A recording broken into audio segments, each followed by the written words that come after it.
Hello, my name is Mark, welcome to my channel. Today we're going to take a quick look at the Edelkrone SliderOne Pro.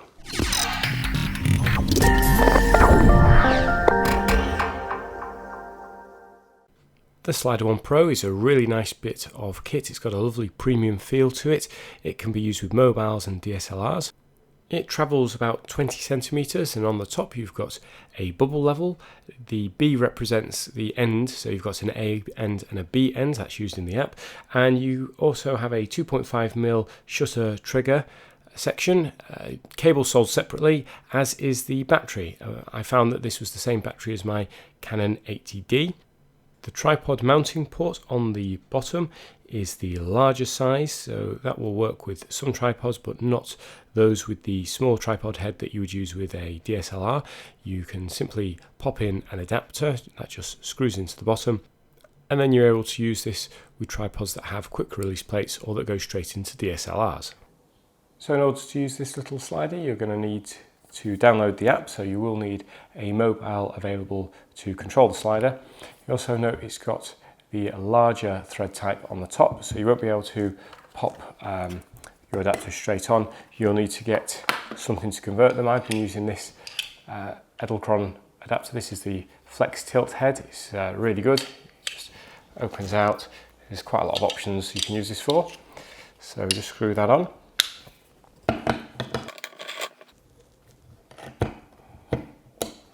And now I can put on, if I was just using a mobile or a DSLR, whatever you need to, you can just pop that on there and it's ready for use. So a brilliant app that you use with this. It also connects to the SliderOne Pro, and at the top it shows you the battery status. The middle section allows you to manually control the slider, and that goes left and right, and you can control the speed depending on where you pop your finger. So you can see I can control this very quick and easily if you want to do a manual shot. And then the bottom section is where all the controls are. Point A and point B, you can quickly move between them. So if you want to reset a shot, you simply click point A or point B and it will just throw your camera to the other side. And just below that is the speed setting. So when you are actually doing a shot, you can adjust the speed and it will tell you how long that will take. So you can see as I'm adjusting the speed faster, it's a much shorter shot to travel those 20 centimeters. You've also got time-lapse and stop motion options. I haven't made a huge amount of use of these, but there's plenty to take a look at if you're into this kind of stuff, including a motion warper and a time warper. So here's a quick example of a moving time-lapse I've done. If you're interested in the stop motion features, I don't have the patience for that, but I'm sure if you search online, you'll find some great examples. So here's a quick demo of a few standard shots. So here we've got a nice shot of some ceramics, and it's just a nice simple panning left and right. Of course, you don't have to do left and right. You can do a vertical shot as well. You may recognize this shot if you're a subscriber, as these are speakers I've recently reviewed.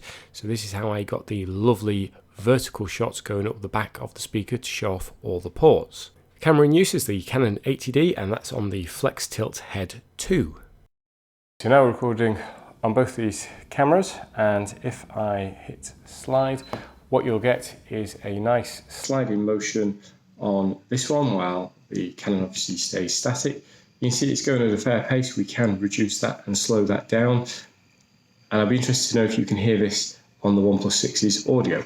On the Canon, I'm wearing a mic, but I'm not wearing a mic for the OnePlus 6. So that's fine if you're just looking to do very basic panning shots, and I've done quite a few of those. You've seen those with things like the laptop review I did. I did a nice shot myself typing. I've done shots where I'm packing bags, all sorts. Just a straightforward left and right shot works really well. Now, if you want to do something a bit fancier, you're going to need some little extras on top. You could use the Edelkrone Motion Box, which I'll be reviewing, but quite a few people have the DJI first generation Osmo Mobile. The base stand allows me to connect it. So now we've got the OnePlus 6 filming me. We've got the Osmo in face tracking mode, so you can see that the mobile moves where I move. So now we're doing a nice panning shot where it's going from right to left, left to right, depending on which way you've got this set up. But the camera will stay focused on me because the Osmo is tracking me. Using a plain background in that last example was a pretty bad idea because you don't really see any movement. So here's a much better example where we've got the Osmo on top of the SliderOne Pro. And this time you've got much better movement. You can see it looks like a really professional shot. Once you get the hang of all this, it's very quick to set up and you can produce lots of them in quick succession.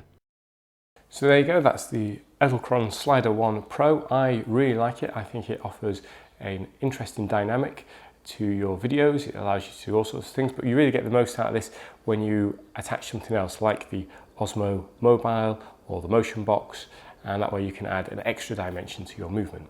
If you're interested in learning more about this product, I'll put links in the description below. If you haven't already, please consider subscribing to my channel. Thanks for watching. I'll see you next time.